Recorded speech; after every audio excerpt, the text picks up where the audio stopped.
Il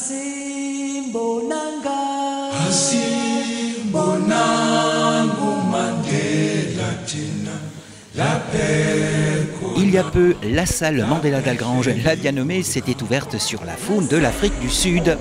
En effet, Algrange accueillait les nombreux clichés photographiques de l'artiste photographe Éric Retter, réalisés au cours de son séjour au sein du parc national Kruger, en Afrique du Sud. Éric Retter, je suis photographe professionnel sur Algrange depuis un peu plus de 2 ans maintenant. À côté de ça, j'ai une activité salariée pour malgré tout continuer à faire vivre ma famille. Mais pour ce qui est de la photographie, je fais à la fois du reportage dans des manifestations sportives, toutes sortes de manifestations et du portrait au studio, à la maison. Mais cette fois, les portraits en question n'ont pas été réalisés à la maison, loin s'en faut. Alors on est parti 10 jours dans le parc Kruger, qui est un parc qui se trouve à l'extrême est de l'Afrique du Sud, à la frontière avec le Mozambique. On n'a volontairement pas visité de ville en Afrique du Sud, on voulait se concentrer sur la faune et on a vécu 10 jours dans la brousse et la savane africaine. Et au retour d'Afrique du Sud, j'ai proposé à la municipalité d'Algrange d'organiser une exposition pour à la fois montrer les photos qu'on a pu réaliser là-bas, partager ma passion de la photographie et me faire connaître un peu en tant que photographe sur le secteur.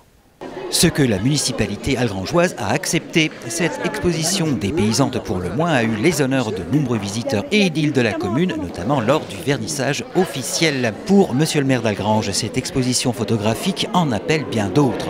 Mais je pense que cette expérience-là devrait nous servir à renouveler, parce que c'est aussi de l'art.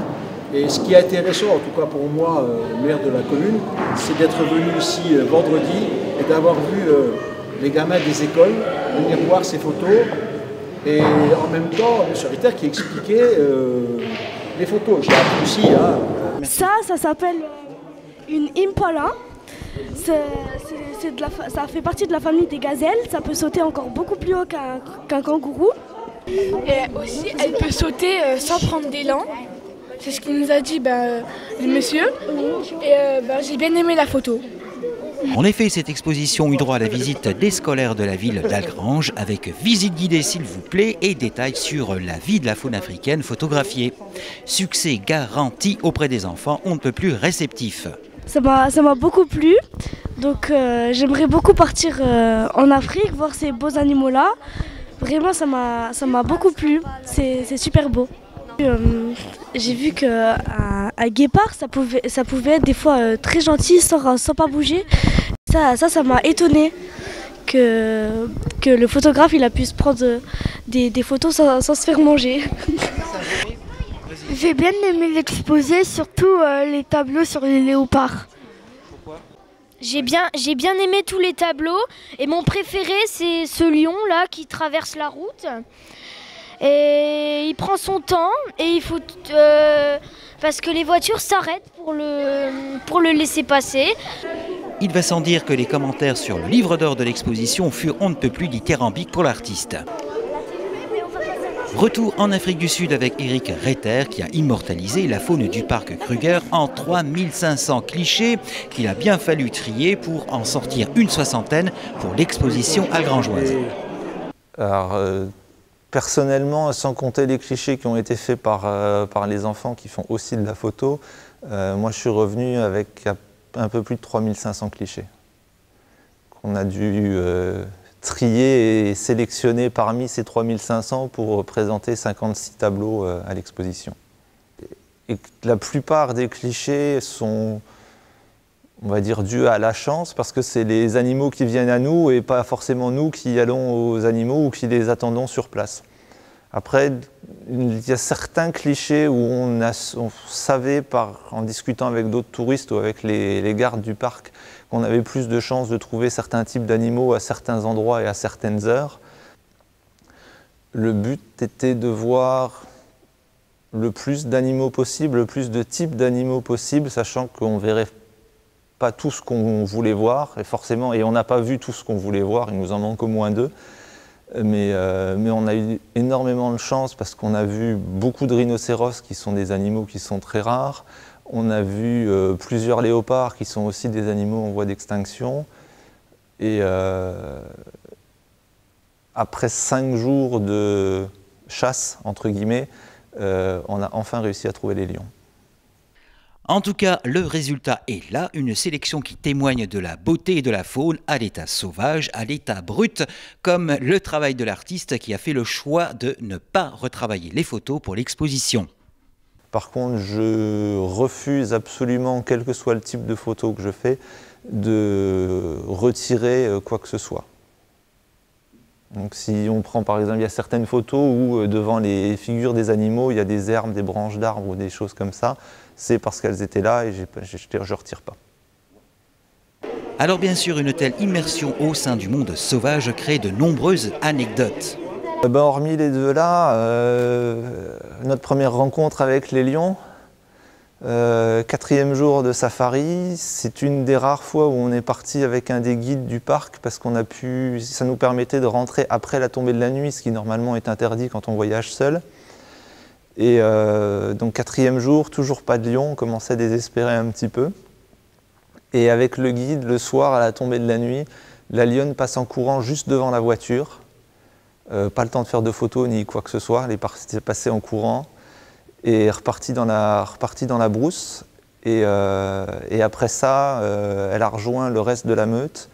Et on les a entendus feuler et rugir au loin. Et ça, c'est un souvenir qui est extraordinaire parce que le rugissement ou le feulement d'un lion, non seulement vous l'entendez, mais c'est un son qui est tellement grave qu'on a vraiment l'impression qu'il nous transperce. Et Eric n'est pas le seul à avoir fait le plein d'émotions puisqu'il est parti en famille. Moi, l'Afrique, j'ai aimé ça. Il y a des moments où on a eu peur, d'autres moments où on n'a eu pas peur. Le moment où on a eu le plus peur, c'est quand il y a un éléphant qui a commencé à nous foncer dessus.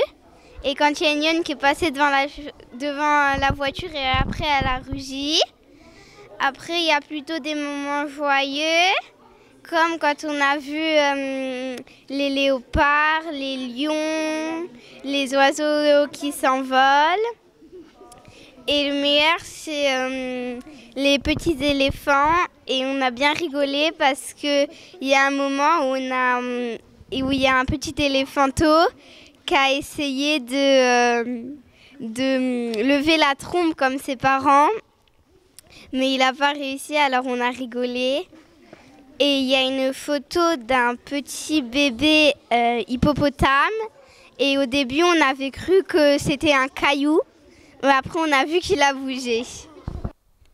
Au-delà des clichés photographiques, d'une telle expérience de voyage, on en revient toujours enrichi. L'artiste et sa famille sont revenus en Lorraine avec un petit bout d'Afrique du Sud en eux, à tel point qu'ils ont hâte d'y retourner. Je suis beaucoup plus attentif à tout ce qui concerne la protection de certaines espèces en Afrique, en particulier les rhinocéros et les éléphants, mais il faut savoir aussi que les lions ou les léopards sont des espèces qui sont aussi en danger.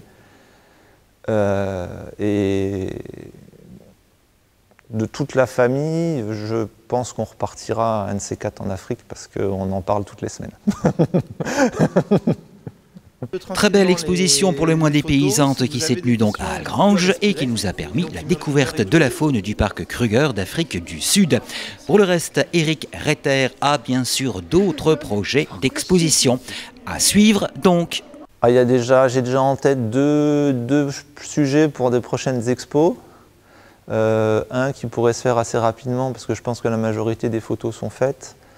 Le deuxième sera un sujet sur la nature, mais la nature locale. Et là, il va falloir que je bosse. Hey wena, hey wena, hey wena, hey wena nawe, sofika nini la siyakhona.